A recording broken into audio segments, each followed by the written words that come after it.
Leader of third party. Thank you, Mr. Speaker. The BC NDP will, quote, bring local governments, Indigenous partners, the nonprofit sector and developers together for innovative partnerships that create homes for people throughout British Columbia that can afford. They will, quote, build affordable homes for middle-class income people is key to tackling the housing crisis, and we have to work together to get it done, end quote.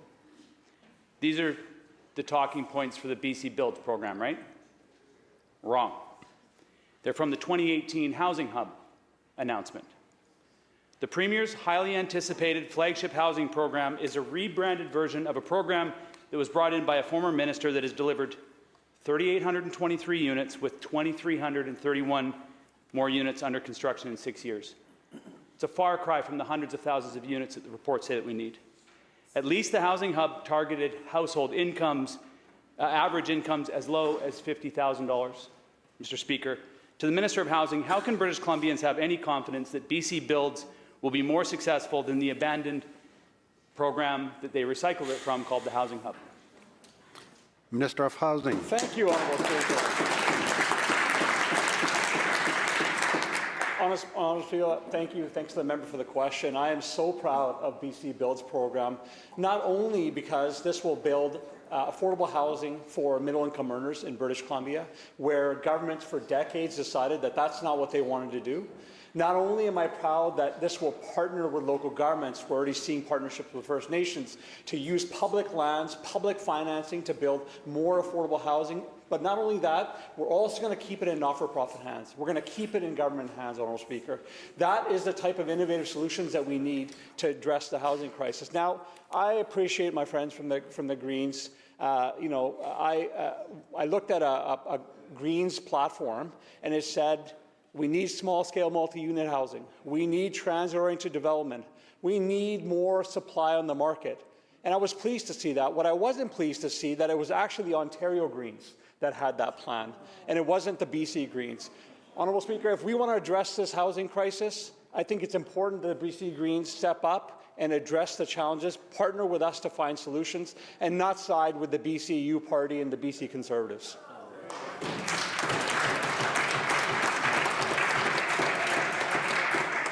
House Leader, third party supplemental. Member? So actually what I'm talking about is the minister's own program,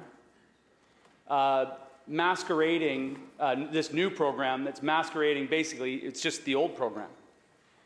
The old program that was unsuccessful in delivering the tens of thousands of units that they promised. Basically taking the exact same language from a news release that was put out in 2018, rewriting it, moving words around a little bit, and then pretending to British Columbians that it's some kind of brand new program. Up to 20% of the BC Builds units are below market rents. The remaining 80% are geared to incomes of middle-class households, those earning between $85,000 to $191,000 a year, Mr. Speaker. That works out to rents between $2,550 to $5,730 a month. I invite British Columbians to let me know if they believe that that's affordable housing. I agree we need to support middle-income households. Yet hundreds of thousands of British Columbians are insecurely housed. They pay more than 50% of their income on rent. They're terrified about being evicted.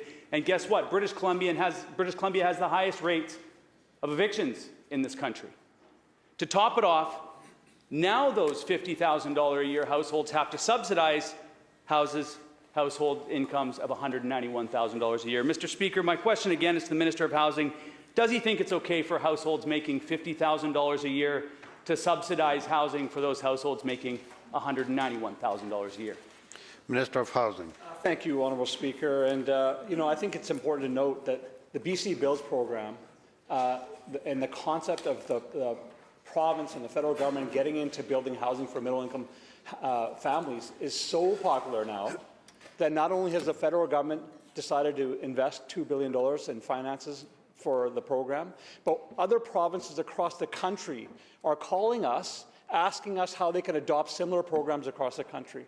So the member can maybe disagree with that initiative, maybe can disagree with every initiative that we bring forward. But this is a housing crisis, and we need real solutions. We need real solutions. Honourable Speaker, not only is this program helping address middle-income families, we are also investing historic levels of dollars in building affordable housing for people under 85,000. We are making historic investments, Honourable Speaker, billions of dollars investment. In fact, the member will know that just here in the capital region, we have 7,000 units that we are funding for people earning less than $85,000 a year, Honourable Speaker. So it's important to make the investments in affordable housing for all income earners because we need to address this housing crisis. We're proud of the work we're doing. We're leading the country in this work, and we're going to continue to do that work going forward.